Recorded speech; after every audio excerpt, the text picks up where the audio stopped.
స్వామియే శరణమయ్యప్ప. ఈ మధ్య స్వాములు కొంచెం సీరియస్గా మాడుకున్నాం. స్వామి శరణం. సరే, ముందు విషయానికి వద్దాం. స్వామి శరణం. అందరూ బాగున్నారా? రకరకాల కామెంట్లు, రకరకాల ట్రోల్స్, రకరకాల వాయిదాలు, విషయాలు సరే ఓకే ఆయన పక్కా పెడితే మీరైతే అంతా హ్యాపీయే కదా. మాది ఖమ్మం కోయిచిలక రణాపురం మండలం, తెలిసిన విషయమే. నేను పీఠంగం దగ్గర ఉన్నాను. స్వామి శరణం.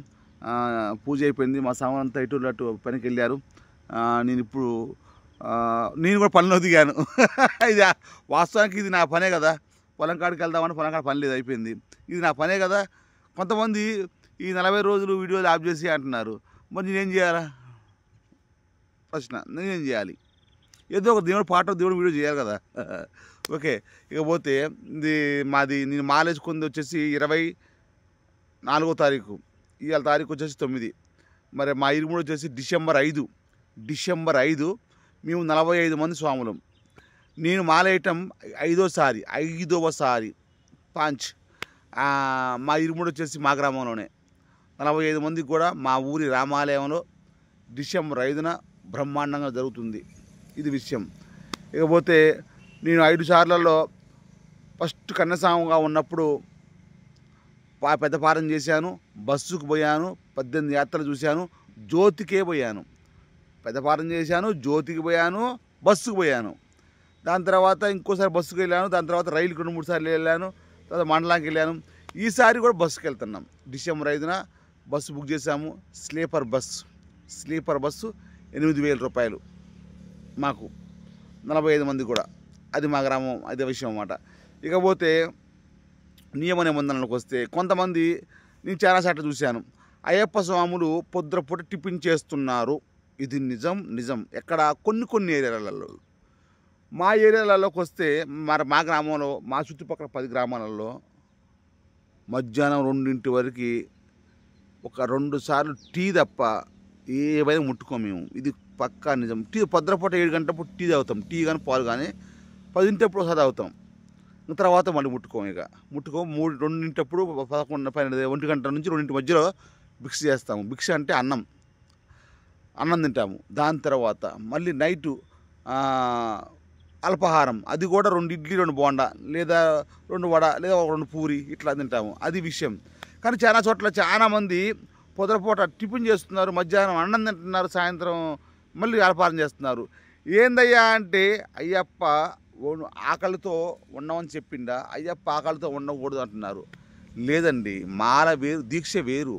ఒంటి పూట భోజనం ఖచ్చితంగా ఉండాలి. ఒంటి పూట భోజనమే. ఏకభుక్తం అంటే ఒక్కటే పూట తినాలి.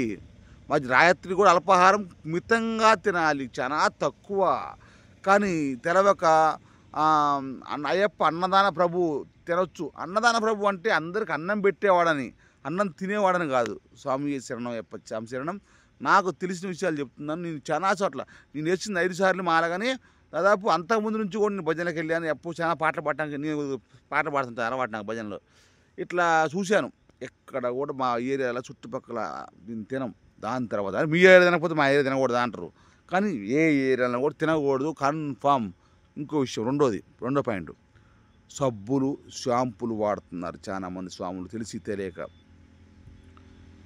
అనివార్య ఇంకో విషయం, ఆ పొద్దున టిఫిన్కి వస్తే అనివార్య కారణాలు అంటే కొంతమందికి బీపీ, షుగరు, మాత్ర వేసుకోవాలి, ట్యాబ్లెట్లు వేసుకోవాలి. అలాంటి వాళ్ళు తినచ్చు పొద్దుపూట. లైట్ కాదు, కొంచెం తినచ్చు. మరి మేము పొలం పనికి పోతున్నాం, మరి మేము మట్టి దున్నడానికి పోతున్నాం, మరి మేము తినకపోతే ఎట్లా అంటే, మరి ఓర్చుకోవాలి. దీక్ష అంటేనే అది కదా, ఓర్చుకోవాలి. లైట్ ఓర్చుకుంటేనే దీక్ష. మధ్యాహ్నం 1 గంట దాకా ఓర్చుకోవాలి. అదే దీక్ష అంటే. మరి నీకు కష్టపడుతున్నా నాకు తినాలి అంటే మామూలు అప్పుడు తిని, ఇప్పుడు దీక్షలో ఉన్నప్పుడు తినే సుఖం ఓకే, అది పక్క పెడితే సబ్బులు షాంపులకు వద్దాం. సబ్బులు షాంపులకు వస్తే అనివార్య కారణాల వల్ల అంటే, మనం రైతులు పురుగు మందులు కొట్టినప్పుడు, అసలు పురుగు మందులు కొడితే దాదాపు చెరల్లో టమాటాకులు ఉంటాయి, టమాటాకులు, బంతాకులు, మొగబీరాకులు ఉంటాయి. వాటి పెట్టి రుద్దుకోవచ్చు, తెలుసా, మట్టి పెట్టి రుద్దుకోవచ్చు. కానీ వాళ్ళు ఏం చేస్తున్నారంటే, సరే అనివార్య కారణాలు, కొంతమంది మెకానిక్లు ఉంటారు, మడ్డి ఆయిల్ అన్నీ పోసుకుంటారు. అలాంటప్పుడు సబ్బులు కొంచెం వాడుకుంటే ఏం కాదు. కానీ అదే పట్టుకొని సబ్బులు, షాంపులు పెట్టి చేస్తున్నారు. ఏందయ్యా అంటే, అయ్యప్ప స్వామి సుందర రూపుడు అని చెప్తున్నారు, అయ్యప్ప స్వామి అందగాడు అని చెప్తున్నారు. అయ్యప్ప స్వామి అందగాడు. అయ్యప్ప స్వామి నువ్వు చేసేది కఠిన దీక్ష. అయ్యప్ప స్వామి నా భక్తులు కఠిన దీక్షతో చేస్తారు. సబ్బులు షాంపులు వదిలి కింద పనుకొని ఇది తరగడ కూడా చుట్టుకోకూడదు. వాస్తవానికి నేను చెప్తున్నా, ఓకేనా. అయ్యప్ప స్వామి కింద నా భక్తులు కింద పనుకుంటారు, చాప వేసుకొని పనుకుంటారు. తర్వాత స్నానాలు 3 పూటలు చేస్తారు, ఒంటి పూట తింటారు, బ్రహ్మచర్యం పాటిస్తారు. ఇలాంటి కఠిన నియమాలు, చెప్పులు వేసుకోరు, కఠిన నియమాలు చేస్తారు. అయ్యా శనీశ్వర నా భక్తుల జోలికి రావాకు అంటే, మీ భక్తులు ఇంత కఠిన దీక్ష చేస్తారంటే నేను మీకు ఓకే, నేను మీ దగ్గర రాను అని చెప్పి శనీశ్వరుడు ఇచ్చిందన్నమాట. అంతేగాని అయ్యప్ప స్వామి చేసింది మన జీవనం కాదు అర్థం. అయ్యప్ప స్వామి వేరు, మన దీక్ష వేరు, ఇది విషయం. ఇంకా పోతే కొంతమంది కొన్ని గ్రామాలలో గురుస్వాములు ఆ అధికారం కోల్పోక నియమ నిబంధనలు దీక్ష చేయవలసిన పద్ధతులు సరిగ్గా చెప్పడం లేదు. చెబితే మాలేసుకోవడం ఎక్కడ ఆపుతారో భక్తులు, నా అధికారం ఎక్కడ పోతుందో అని చెప్పి లైట్గా చెప్పక వదిలేస్తున్నారు. కన్యస్వామికి ఏం తేవట్లేదు. కానీ వాస్తవానికి కన్యస్వామి చాలా పవర్ఫుల్. కన్యస్వామి మాట్లాడకూడదు. కన్యస్వామి మాట్లాడితే జరుగుతుంది కన్ఫామ్గా. కాబట్టి కన్యస్వాములు మాట్లాడొద్దు. మిగతా స్వాములు మాట్లాడవచ్చు అంటే ఎవరు కూడా ఎక్కువ తక్కువ మాట్లాడొద్దు. అనుకున్నంత వరకే మాట్లాడాలి. మనం మాట్లాడేది అవతల వారికి మన మాటల ద్వారా కానీ చేతల ద్వారా కానీ అవతల వ్యక్తుల్ని నొప్పించకూడదు.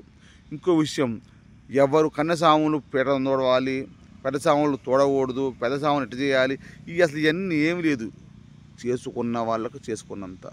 ఎవరు ఎక్కువ చేసుకుంటారో వాళ్ళకే, ఎవరు ఎక్కువ పూజ చేసుకుంటారో, ఎవరు ఎక్కువ భక్తి చేస్తారో వాళ్ళకే.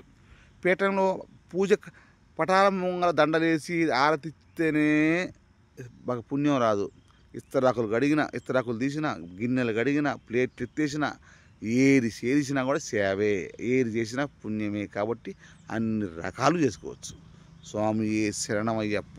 ఇకపోతే దీక్షలో పూజ ఒకటే కాదు, దీక్షలో పూజ ఒక ఎత్తు అయితే దీక్ష మొత్తం కూడా స్నానం చేయటం, తర్వాత బట్టలు ఉతుక్కోవటం, పిండుకోవటం, బయట పద్ధతిగా ఉండటం, ఇవన్నీ కూడా దీక్ష నియమాలే. అన్నీ కూడా పాటించాలి. పూజ ఒకటే కాదు, భజన ఒకటే కాదు. అదేందా బజార్లు అమ్మటి, హోటళ్ళల్లో రోడ్ల సైడ్ అమ్మటి ఏది పడితే తినకూడదు. పండ్లు ఫలాలు కూడా ఎక్కడ. అయ్యప్ప అంటే ఒక పద్ధతి, ఒక నియమం, అన్నీ కూడా ఒక పద్ధతి ఉండాలన్నమాట.